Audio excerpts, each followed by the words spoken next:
The clock on the mahogany desk read 3:47 p.m. when Marcus first walked into the private study, his hands trembling slightly as he gripped the leather portfolio containing his resignation letter. 26 minutes later, he would walk out a completely different man, one who understood that in this world you either become the predator or remain forever the prey. The room itself seemed designed to intimidate. Floor-to-ceiling bookshelves lined with volumes on strategy, philosophy, and the darker arts of human manipulation. Behind the massive desk sat a figure whose very presence commanded attention, someone who had clearly mastered the principles that Marcus was only beginning to understand. This was no ordinary meeting. This was an initiation into a way of thinking that would fundamentally alter how Marcus viewed every human interaction for the rest of his life. "You came here ready to quit," the voice said, not looking up from the papers spread across the desk. "You came here believing that fairness and hard work would eventually be rewarded. You came here still operating under the delusion that the world cares about your good intentions." Finally, those piercing eyes looked up. "In 26 minutes, you'll understand why that thinking has kept you weak, and more importantly, you'll know exactly how to change it." Marcus shifted uncomfortably in his chair. Just that morning, he had discovered that his project, 18 months of meticulous work, countless late nights, and innovative solutions that had saved the company millions, was being credited to someone else. Someone who had barely contributed but had the right connections and knew how to position themselves strategically. The injustice of it burned in his chest, but what burned more was the realization that this wasn't an anomaly. This was simply how the world worked, and he had been too naive to see it. "Tell me about your project," came the instruction, though it was clear this was not a request. As Marcus recounted the story, he watched those calculating eyes taking in every detail. Not just the facts, but his emotional responses, his word choices, the way his voice cracked when he described seeing his colleague accept praise for his work.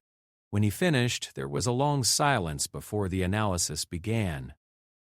"Your first mistake was believing that competence alone would protect you. Your second was trusting that others would act with the same integrity you brought to the table. But your greatest mistake, the one that cost you everything, was failing to understand that perception shapes reality far more than actual performance ever will." The words cut deep because they rang with undeniable truth. Consider Cesare Borgia, whom Machiavelli himself studied with fascination. Borgia understood that being feared and respected was infinitely more valuable than being liked.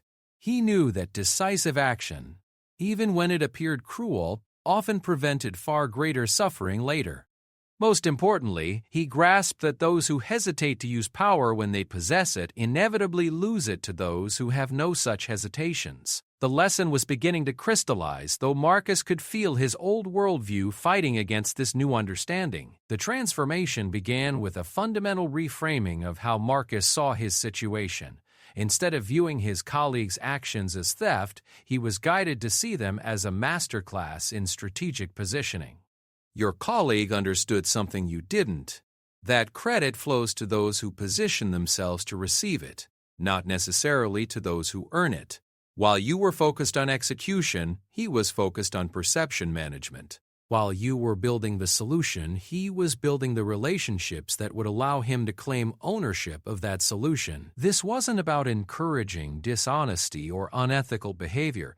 This was about understanding the game that everyone else was already playing, a game with unwritten rules that Marcus had never been taught but was expected to know.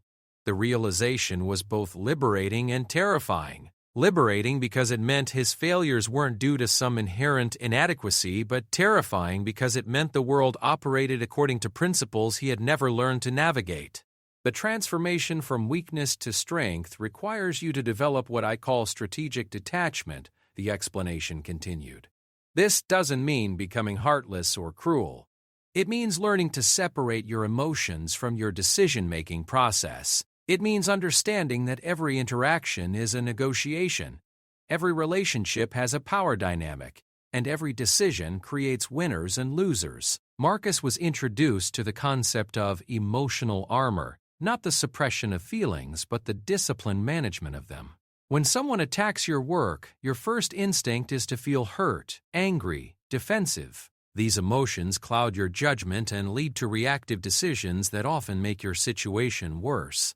Instead, you must learn to step back and ask, what is this person really trying to accomplish? What do they gain by diminishing me? How can I use this information to my advantage? The lessons came rapidly, each one building on the last. He learned about the importance of information asymmetry, how knowledge that others don't possess becomes a source of power.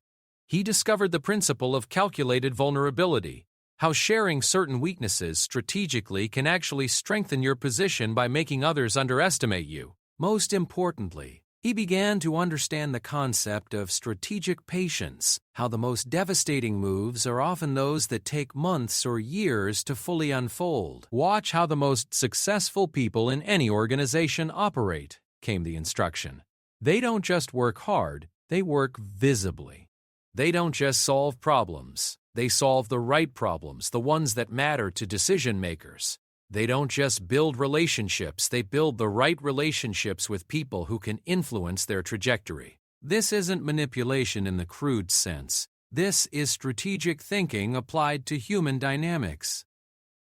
The second phase of the transformation focused on developing what could only be described as social chess mastery. Marcus learned to see several moves ahead in every interaction, to consider not just the immediate consequences of his words and actions, but their ripple effects across his entire network of relationships.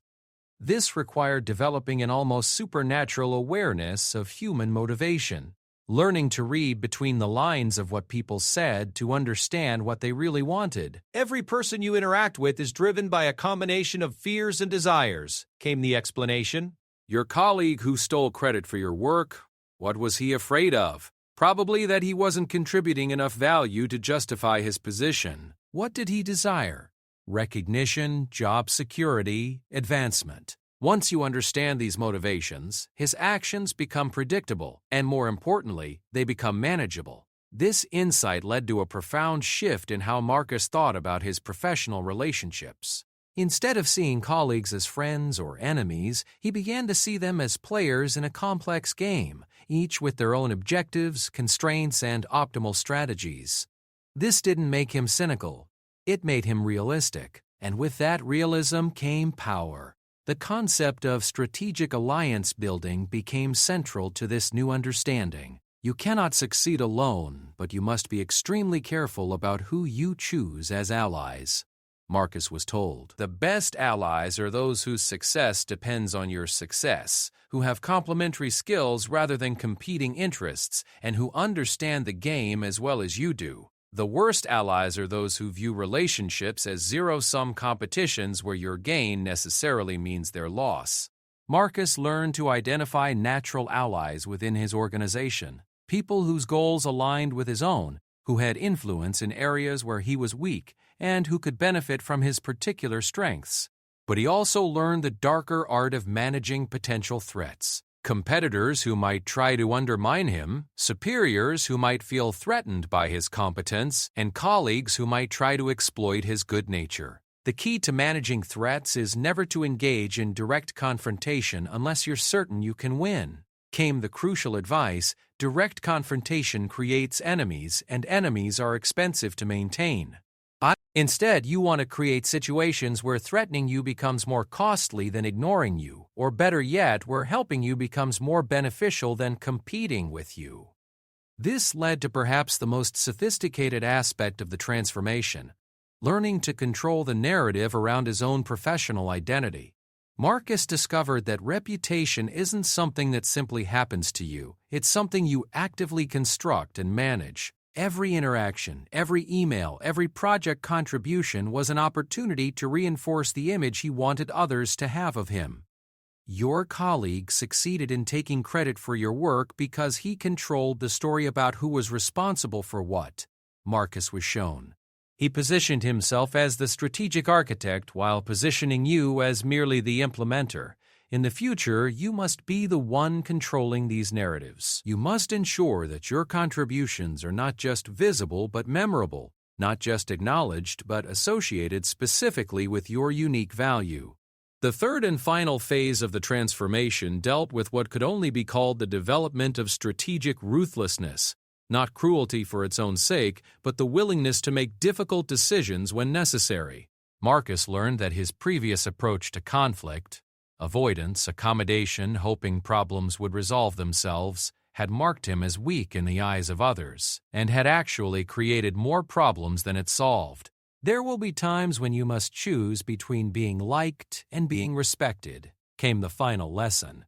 There will be situations where being kind in the short term leads to greater harm in the long term. There will be moments when protecting yourself requires actions that others will view as harsh or unfair. These moments will test whether you've truly internalized these principles or whether you'll revert to your old patterns of thinking. Marcus was walked through scenarios where these principles would apply. What would he do if he discovered a colleague was undermining him with their shared supervisor? How would he handle a situation where cooperating with a team member's request would hurt his own position? What if he had information that could damage someone who had wronged him? Would he use it, and if so, how? Each scenario reinforced the central theme: that power unused is power lost, that mercy unearned is weakness perceived, and that in a world where everyone else operates according to strategic principles, operating according to purely ethical ones is a form of unilateral disarmament that helps no one and hurts yourself. But perhaps the most important lesson was about the integration of these principles with genuine competence.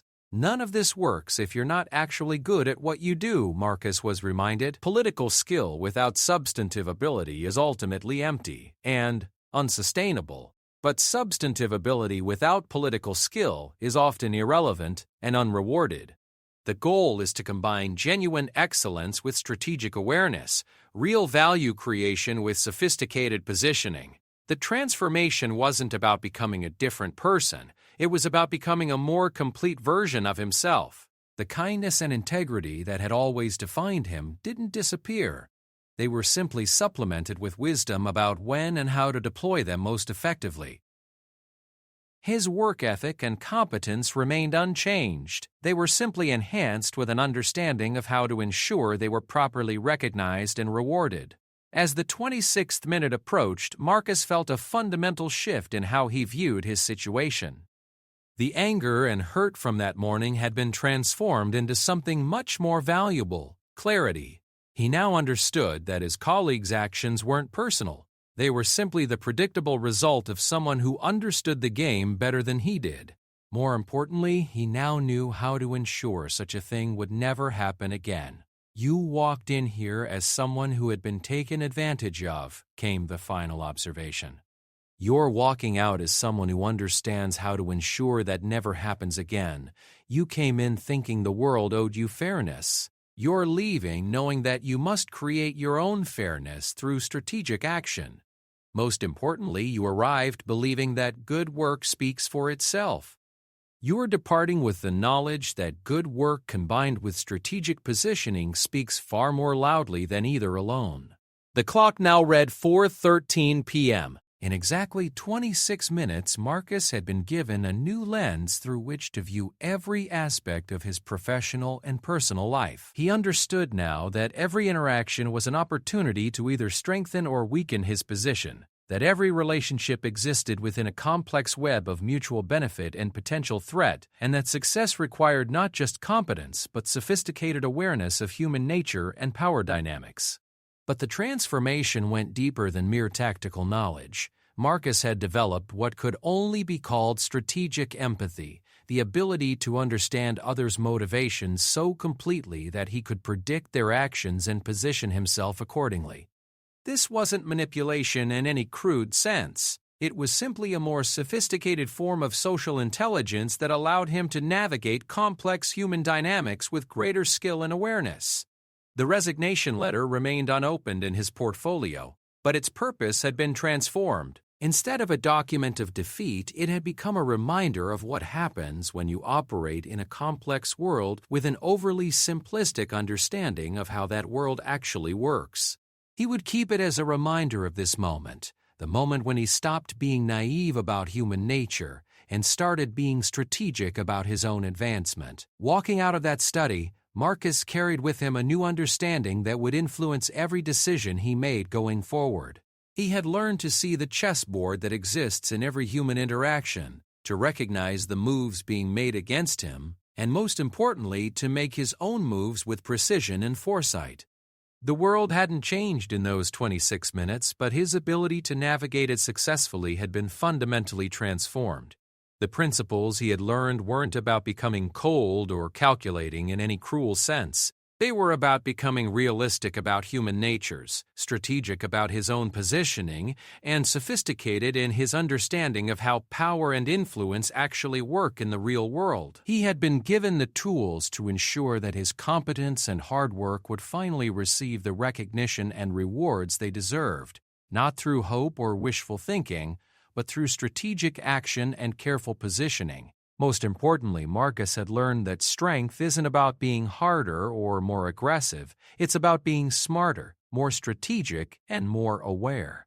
The ice-cold clarity he now possessed wasn't emotional detachment, it was the crystal-clear vision that comes from finally understanding the rules of the game everyone else has been playing all along.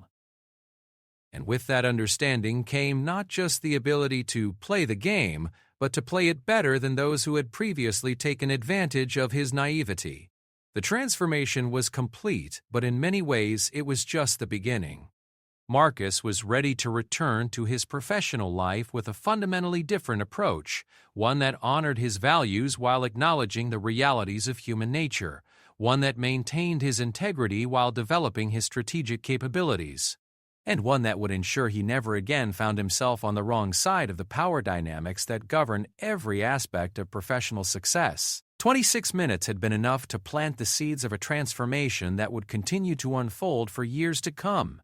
The naive idealist who had walked into that study was gone forever, replaced by someone who understood that in a world where everyone else thinks strategically, thinking strategically isn't corruption, it's survival.